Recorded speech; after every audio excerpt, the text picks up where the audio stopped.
అంటే ఇది ఇంత ఎప్పటి నుంచి ఉండేది చర్చ? 45 సంవత్సరాలైంది. 40 సంవత్సరాలు. అంటే ఏంటంటే ఇప్పుడు బోర్డు ఇంతకు ముందు బోర్డు ఉండేది కదా ఇక్కడ, ఎందుకు ఆ బోర్డు ఎందుకు దుడిపింది అంటే వీకేసారు కదా, వీళ్ళు ఒకసారి వీకేసారు మళ్ళా దుడిపేసిరి. రాస్తామని చెప్తుర్రు, రాస్తారేమో మంచిగా కూర్చొని మాట్లాడుకోవాలి కదా. ఇదంతా పంచాయతీ ఎందుకు, గల్లీలో గొడవ ఎందుకు? బాగుంటదా బాబు? చర్చ అది అమ్మడైనా అన్ని పుకారు అవి ఏం అమ్మడలే. మేము ఊకుంటాబా, బస్తాలు ఊకుంటాబా?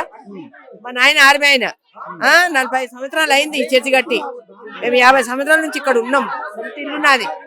మా నాయన ఆర్మీడు ముస్లిం ఇస్మాయిల్ మా నాయన పేరు. నా పేరు హుసేన్ బి, మా నాన్న పేరు మొహమ్మద్ ఇస్మాయిల్. తెలుసా? మా నాయన కూడా సంతకం పెడితేనే అయింది చర్చు. ఇది అమ్మడానికి చూస్తున్నారు అనేది కదా ఇప్పుడు వీళ్ళందరూ చేస్తున్నారు. అన్ని ఇవన్నీ ఒట్టి మాటలు. ఎక్కడో ఒక జాగాలో అమ్ముకుంటూ తప్పైంది, అదే మాట మళ్ళీ మళ్ళీ చెప్పి దీనికి ఒక వంక పెట్టుకోరు. అమ్మా మీరు ఏం అడుగుతా ఉన్నారు అసలు అప్పుడు చర్చికి సంబంధించి? పేరు రాసి తుడిపేసారు సార్. అది పేరు మీరు అడిగేది పేరు రాసి స్టేషన్ మా సంఘం మీద చెయ్యండి, మేము ఇంతకాలం ఉన్నాము. కొడుకు వెళ్ళిపోయినాక తల్లి చేస్తాన్నది, చెయ్యలేదు. మాట తప్పింది తల్లి గుడుక. తల్లి తప్పిపోయింది, మళ్ళీ కొడుకుని వీటికి తీసుకొని వచ్చి పెట్టింది. కొడుకుని అమ్మడానికి చూస్తున్నారా? గల్లీలో అందరిని అడగండి. గోకరు వచ్చిరట్టు 2-3 అమ్ముతాను పెట్టిండు. అంటే మాకు చర్చి బయట ఆరాధన చేసుకున్నాం. మీరు పెద్దల్లో మాట్లాడినప్పుడు ఆయన ఒప్పందం ఏంటి అసలు? రాపిస్తాడు రిజిస్ట్రేషన్, సంఘం మీద చేపిస్తాడు. అన్ని మాట తప్పిపోయిండు. పెద్దల దగ్గర పోయింది. ఇప్పుడు పోలీస్ స్టేషన్ కూడా ఇచ్చిండు మమ్మల్ని. ఎన్ని రోజులైంది అదే అంటే ఎన్ని రోజులైంది? సంవత్సరం అవుతుంది కొడుకు వచ్చి. తండ్రి నుండి లేడు అసలు లేదు. ప్రార్థన చేసుకోవడానికి ఎలా చేస్తున్నారా లేదా అంటే ఆయన వచ్చే వరకు మేము వచ్చే వరకు ఆరాధన చేసుకుంటుండు, పాటలు పాడుకుంటుండు, మా మైకులు గుంజేస్తుండు, మా కీబోర్డు తీసి పాడేసిండు, కాంగా గుడక మొత్తం బొక్క కొట్టి తీసి పాడేసిండు. చూడండి లోపల వెళ్ళి. ఇప్పుడు ఈ జోషువా అనేటోడు ఆల్రెడీ అమ్ముకున్నాడా? జోషువా అనే వ్యక్తి అమ్ముకుండండి. సో అలాగే ఇది కూడా అమ్మేస్తారేమని మీ భయం? భయం మరి. మేము ఎటు పోతాం సార్? మొన్ననే తాళం వేస్తే గేట్ బయట ప్రేర్ చేసుకున్నాం. ఎండల తాళం వేసి ఆంటీని అడుగు. వారం భోజనాలు కూడా ఆపేసిండు. మేము వారం భోజనాలు వండుకొని తినేవాళ్ళం. భోజనాలు కూడా తీసి పడేసిండు. బయట కూర్చొని ఆరాధన చేసిండు. ఇప్పుడు మీరు చేసే డిమాండ్ ఏంటమ్మా? డిమాండ్ అయితే చర్చి మీద రాపిస్తున్నాడు, అది చేయట్లేదు. మాట ఇచ్చిండు, తప్పిపోయిండు.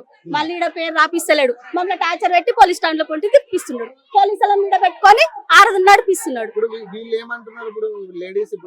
లేడీస్ అంటే వీళ్ళందరూ పాలతో పోయినోళ్ళు, వాళ్ళు వచ్చి మొత్తం నిండిపోయారు ఇప్పుడు. అట్లా అంటే ఎందుకంటే వాళ్ళకి ఏం పని? ఇప్పుడు పైన సండే స్కూల్ ఉంటుందా? పైన సండే స్కూల్ ఉందా సార్? వీటికెళ్ళి మేము ముసుకే కంకర అన్ని మేము మోసుకొని మేము కట్టించుకున్నాం. పిల్లల కింద ఇబ్బంది అవుతుందని సండే స్కూల్ కట్టిస్తే కొడుకు కొడలు వచ్చి ఇప్పుడు అడగొచ్చు పైన ఉంటుంది. పైన ఇల్లు కాదు, సండే స్కూల్ వాళ్ళ పిల్లలది. అది ఫ్యాన్ ఇల్లు చేసుకున్నారు. మొత్తం ఫ్యామిలీ వచ్చి దిగిరు. ఇప్పుడు ఎప్పుడన్నా ఫ్యామిలీ కనిపించినా ఎప్పుడు అడగండి గల్లీలో, ఎవరన్నా ఫ్యామిలీ పైన లేనలేరు. సంవత్సరం అయింది లొల్లి వచ్చి. వాళ్ళు వచ్చిర్రు లొల్లికి లొల్లి పెడుతుంది. ప్రాబ్లం అంతా కూడా పాల్ అనే వ్యక్తితోనే. పాలైన వ్యక్తే మొత్తం ఆయన చేస్తున్నాడు కంప. సో చూడొచ్చు అది పరిస్థితి. అంటే అన్న ఏం జరిగింది అసలు అప్పుడు పరిస్థితి? అన్న ఒకటే అన్న, జూన్ 25వ తారీఖున ఒప్పందం ఏదైతే చేసిండో పాస్టర్ పెద్ద మనుషుల సమక్షంలో అది నెరవేరిస్తే గొడవ ఏం లేదు. ఏమని చెప్పిండంటే ఇది చర్చి అని ఒప్పుకున్నాడు. రెండోది చర్చిది సిలువ ఇస్తా అని చెప్పిండు. చర్చి అని పేపర్ రాసి ఇస్తా అని చెప్పిండు సంఘానికి. ఆ బేస్ అని మేము ఒప్పందం చేసుకొని ఇక్కడ చర్చికి వచ్చినాం. మేము తర్వాత ఇప్పుడు 3 నెలలు అయిపోయింది, 4 నెలలు అయిపోయింది. మనోడు ఇక ఇది ఇల్లే నేను అమ్ముకుంటా నా ఇష్టం అని చెప్పేసి మన బస్సులో ఉన్న హిందూ సోదరులు మమ్మల్ని ఆపి ఈ చర్చి అమ్మకాన్ని పెట్టారు తెలుసా అని చెప్పి మమ్మల్ని అడిగేదాకా మాకు తెలియదు. వాళ్ళు సోదరులు ఇప్పుడు లేరు, ఉంటే మీకు ఇంటర్వ్యూ ఇప్పుడే ఇప్పించడం. ఎన్ని సంవత్సరాలు అవుతుందన్న ఇది అవుతుంది సార్? 47 ఏళ్ళ నుంచి ఇది చర్చే. గదిలో ఎవరు అడిగినా చర్చ అని చెప్తారు. వీళ్ళు మాత్రం ఇల్లు అని చెప్పి ఆ చర్చి సిల్వ దుడిచేసారు. మీ అనుమానం ఏంటంటే ఇది అమ్మడానికి చూస్తున్నారు అనేది మీ అనుమానం? అనుమానం కాదు, పక్క మన హిందూ సోదరులు చెప్పినారు ఇక్కడ గల్లీలో. వాళ్ళు చెప్తేనే మాకు తెలిసింది. అనుమానం ఇక్కడ అనుమానం అంటే చర్చికి తాళం వేస్తే బయట కూడా కూర్చున్నాం సార్. మేము చర్చికి తాళం వేసేస్తే బయట కూర్చొని ఆరాధన చేసుకున్నాం. అనుమానం ఎట్లయితుంది? ఆరాధన చేసుకోవడానికి ఎవరైనా వెళ్ళొచ్చు కదా. ఇప్పుడు చర్చ్ అనేది స్విచ్లు బంద్ చేస్తుంది కదా లోపల. ఇప్పుడు పోయినాం, ఇందాక పోతే కూడా మొత్తం మైకులు బంద్ చేసి అవసరం లేకపోవడం అని అంటున్నాడు. ఇప్పుడు వీళ్ళ కూడా ఇప్పుడు వీళ్ళు ఏం చెప్తా ఉన్నారు? ఇప్పుడు వాళ్ళ నుంచి లేడీస్ నుంచి ఇంటర్వ్యూ అంతా డిస్టర్బ్ చేయడానికి ఇదంతా ప్లాన్ చేశారు. ఇప్పుడు శాంతంగా ఉండమనే కదా మీ మతం కూడా చెప్పేది, కూడా శాంతంగా ఉండమనే కదా. మరి ఇప్పుడు ఆయన చేసిన ఒప్పందం ప్రకారం నిలబెడితే గొడవ ఏముంది మరి? ఇప్పుడు పెద్ద మనుషుల దగ్గర ఒక ఒప్పందం చేసి జూన్ 20 తారీఖున నేను ఇది చేస్తా అన్నాడు. అది చేస్తే గొడవ లేదు, అది చేయమంటున్నాం మేము. ఇప్పుడు ఇది తుడిచేసి చర్చి తుడిచేసి ఇల్లు అంటే నువ్వు పాస్టర్ ఎట్లయితావు? ఇది చర్చ నువ్వు ఒప్పుకుంటే నువ్వు పాస్టర్ అవుతావు. సింపుల్ లాజిక్ కదా. నేను అదే చెప్తున్నా. అరే సిల్వ తుడిచేసి ఇల్లు అంటే నువ్వు పాస్టర్ కాదు కదా. ఇప్పుడు ఇండిపెండెంట్ చర్చ్ అనేవి ఎవరిది అయినా వాళ్ళ పేర్ల మీద ఉంటాయి, దాన్ని ఎవరు అభ్యంతరం పెట్టరు. అంటే 83 నుంచి యేసత్నం గారి పేరు మీద ఉంటే నేను ఏ రోజు కూడా చేయలే. ఇప్పుడు నాకు తెలిసి ఇప్పుడు అన్ని దీంట్లో కూడా గూగుల్లో కూడా ఇది చర్చ్ కింద చూపిస్తాం. అవును, గూగుల్ మ్యాప్ లో కూడా చర్చ్ కింద గ్లోబల్ ఫెయిత్ మినిస్ట్రీస్ అని చెప్పి. సో ఇది ఆల్రెడీ ఇప్పుడు ఇది గతంలో అక్కడ అమ్మిన చరిత్ర వీళ్ళకి ఉంది. అందుకే మా బాధ. ఇది జోషువాకి సంబంధించిన చర్చ్. మాసా జాషువా అనేట ఆయన అక్కడ అమ్మేసుకుని 2 కోట్లకి. అది ఇది ఎప్పుడంటే మీరు ఒప్పందం అయినాక ఇది పెట్టి వారం రోజుల తర్వాత మళ్ళీ ఇది కూడా తీసేసిండు.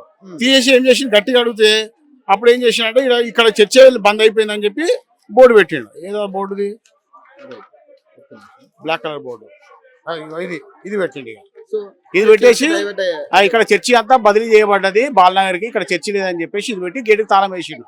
సో ఇది ఆల్రెడీ నిర్మించుకున్న వాళ్ళు మీరు కదా, ఇప్పుడు దీనికి నిర్మించుకున్న వాళ్ళు మరి మీకు సంప్రదించకుండా వాళ్ళు ఎట్లా దీన్ని ఇప్పుడు బోర్డు కానీ? అదే సార్, ఇప్పుడు ఏమంటే ఏ మతంలో అయినా సార్, హిందూ మతం, ముస్లిం ఉండాలి, క్రిస్టియన్ ఉండాలి, ఒకసారి దేవుడికి ఇది ప్రతిష్ఠిత అన్నాక మళ్ళీ సొంతగా దాన్ని వాడకూడదు. ఇప్పుడు దేవునికి మందిరము అని చెప్పి నువ్వు ప్రకటించి మా దగ్గర డబ్బులు వసూలు చేసినావు. దేవుని మందిరం అన్న ప్రేమతోనే మేము కూడా డబ్బులు ఇచ్చినాం నీకు. ఇప్పుడు సడన్ గా పెద్ద చనిపోయింది కాబట్టి ఇది ఇల్లు అయిపోయింది, ఈ ఇల్లు ఇక్కడ చర్చి ఏం లేదు, గేటు తాళం వేస్తా అంటే అది మా మత విశ్వాసాలు మనోభావాలు దెబ్బతీసినట్టే కదా. మేము దానే క్వశ్చన్ చేస్తున్నాం.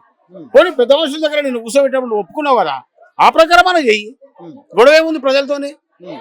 సో ఈ నేమ్ బోర్డు ఎందుకు తీయాల్సి వచ్చింది అనేది మీరు ప్రధానంగా ఇప్పుడు సిలువ ఎందుకు తుడవాల్సి వచ్చింది, నేమ్ బోర్డు ఎందుకు తీయాల్సి వచ్చింది అనేది మా క్వశ్చన్. దానికి ఆన్సర్ చెప్పకుండా ఇష్టానుసారంగా మాట్లాడుతున్నాడు. మీరు ఆల్రెడీ మాట్లాడారా ఆయనతోటి? ఇప్పుడు మాట్లాడాము, పెద్ద మనుషుల సమక్షం మాట్లాడాము, సంఘంగా మాట్లాడాము, అన్ని విషయాలు మాట్లాడితే మా మీద తప్పుడు కేసులు పెడుతున్నాడు. ఇది మా ఇల్లు చిన్న ఆశీర్వాదం ఏంటైనా మా ఇంట్లోకి వస్తే మేము కేసు పెడుతున్నామని నా మీద మా మిస్సెస్ మీద కేసు పెట్టినారు. మరి ఇప్పుడు ఆయన బయటకు వచ్చిండా ఈ మధ్య కాలంలో? అంటే 1 year అవుతుంది కదా మీరు మాట్లాడుకుని కూడా. 1 year కాలేదు, మొన్న జూలై 25వ తారీఖు ఆయన వచ్చిందే మార్చి లో. అలా 6 నెలల నుంచి బోర్డు మీద చర్చింది అట్లనే పెట్టినాడు. ఇప్పుడు వీళ్ళ వాగ్వాదం ఏంటి? ఇప్పుడు ఏమంటారు వాళ్ళు? ఏమంటారు అంటే ఇదంతా వాళ్ళే కరెక్ట్, మేము చర్చి పేరు చూడడమే కరెక్ట్ అంటారు వాళ్ళు. చర్చి పేరు చూసి ఇల్లు లెక్క ఉండడం వాళ్ళకి ఇష్టం అంట. అది ఇల్లు అయితే ఈయన పాస్టర్ ఎట్లా అవుతారు అని నా వర్షం. గొడవ రారు వాళ్ళు. మన బాలనగర్ బీబీఆర్ ముంగట ఉన్న చర్చి వాళ్ళంతా ఇప్పుడు గొడవ అవుతుందని పిలిపించిన వాళ్ళని, వీడికి గొడవ అవుతుంది రండి అని పిలిపించిన వాళ్ళని. అంతకుమించి ఎప్పుడు ప్రతివారం రారు వీళ్ళకి. అది పరిస్థితి ఒకసారి అటుపాని. సో అది ఏంటంటే బేసిక్ గా క్రిస్టియానిటీ అనేది చెప్పేది ఏంటంటే చాలా శాంతంగా ఉండాలి, గొడవలకు వెళ్ళొద్దు అనేది కదా.